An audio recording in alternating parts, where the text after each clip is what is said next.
আসসালামু আলাইকুম প্রিয় দর্শক, সবাইকে আমন্ত্রণ জানাচ্ছি আজকের আবহাওয়ার গুরুত্বপূর্ণ খবরে। জানিয়ে দেব বাংলাদেশ আবহাওয়া অধিদপ্তর থেকে পাওয়া সর্বশেষ আবহাওয়ার পরিস্থিতি। সপ্তাহ জুড়ে সারা দেশেই বৃষ্টিপাতের আভাস দিচ্ছে বাংলাদেশ আবহাওয়া অধিদপ্তর। মৌসুমি বায়ু বাংলাদেশের উপর মোটামুটি সক্রিয়।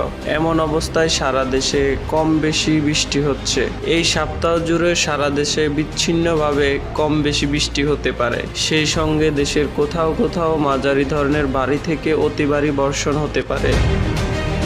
আবহাওয়াবিদ হাফিজুর রহমান জানান, এই সপ্তাহে সব বিভাগে বৃষ্টির আভাস রয়েছে, তবে কোথাও কম কোথাও বেশি। কিছু কিছু জেলায় কোথাও কোথাও দিনে বৃষ্টিশূন্য থাকতে পারে।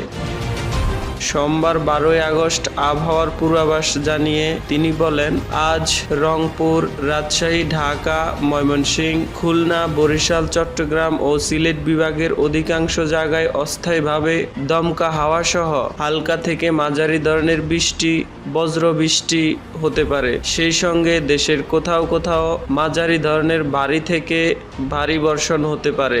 একই সময়ে সারা দেশে দিন ও রাতের তাপমাত্রা প্রায় অপরিবর্তিত থাকতে পারে। মঙ্গলবারের পূর্বাভাসে তিনি বলেন, রাজশাহী, রংপুর, ময়মনসিংহ, চট্টগ্রাম ও সিলেট বিভাগের অধিকাংশ জায়গায় এবং ঢাকা, খুলনা ও বরিশাল বিভাগের অনেক জায়গায় অস্থায়ীভাবে দমকা হাওয়া থেকে মাঝারি ধরনের বৃষ্টি, বজ্রবৃষ্টি হতে পারে। সেই সঙ্গে দেশের কোথাও কোথাও মাঝারি ধরনের ভারী থেকে ভারী বর্ষণ হতে পারে। এই সময় সারা দেশে দিন ও রাতের তাপমাত্রা অপরিবর্তিত থাকতে পারে। তো প্রিয় দর্শক, বাংলাদেশ আবহাওয়া অধিদপ্তর থেকে পাওয়া সাপ্তাহিক আপডেট ছিল এটি। তো ভিডিওটি ভালো লাগলে চ্যানেলটি সাবস্ক্রাইব করে আমার সাথেই থাকুন। ধন্যবাদ।